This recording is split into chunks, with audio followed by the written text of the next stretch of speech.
Welcome to Vanathi's kitchen. கொத்தவரங்காயில் ஒரு வடை ஒன்று பண்ணி காட்டுறேன். கொத்தவரங்காய் வந்து ஒரு கப்பு வந்து பொடியை அந்த மாதிரி கட் பண்ணி வச்சுருக்கேன். இதை மிக்சியில் போட்டு ரஃபாக அரைக்கணும். ஒரு கப்பு வந்து ஜவ்வரிசி வந்து 2 மணி நேரம் ஊற வச்சுட்டு எடுத்து தண்ணி வடிச்சிட்டு அதில் வந்து கருவேப்பிலை, பச்சை மிளகாய், இஞ்சி, வெங்காயம் கட் பண்ணி போட்டிருக்கேன்.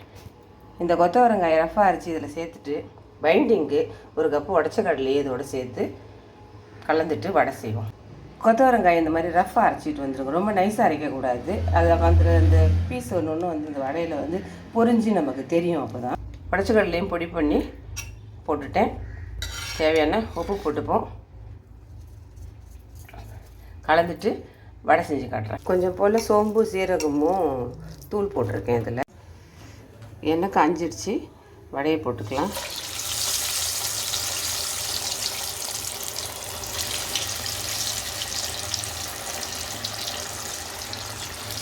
ஜவ்வரிசி சேர்த்துருக்கிறதுனால நல்ல கிறிஸ்பியாக சூப்பராக இருக்கும்.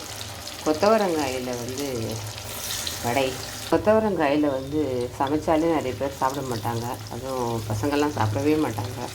இது மாதிரி செஞ்சு கொடுத்து பாருங்கள், சூப்பராக இருக்கும்.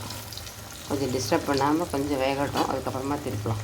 ஒரு பக்கம் வெந்துருச்சு, திருப்பி போடுவோம். பார்த்திங்களா எப்படி இருக்கு பாருங்கள், சூப்பராக. 2 பக்கமும் திருப்பி போட்டு நல்லா செவந்ததும் எடுத்துடலாம். வடை ரெடி ஆகிடுச்சு. கொத்தவரங்காய் ஜவ்வரிசி வடை ரெடி. பிரித்து பார்த்திங்கன்னா தெரியும், அந்த உள்ள க்ரீன் கலரில் காய் இருக்கிறது. சூடாக இருக்குது, கொஞ்சம் ஆறினோடனே காட்டுறேன். இங்கே பாருங்கள், தெரியறதா உள்ள காயெல்லாம் நல்லா வெந்திருக்கு. சூப்பராக ட்ரை பண்ணி பாருங்கள். பிடிச்சதுன்னா லைக் பண்ணுங்கள், ஷேர் பண்ணுங்கள், சப்ஸ்கிரைப் பண்ணுங்கள். நன்றி, வணக்கம்.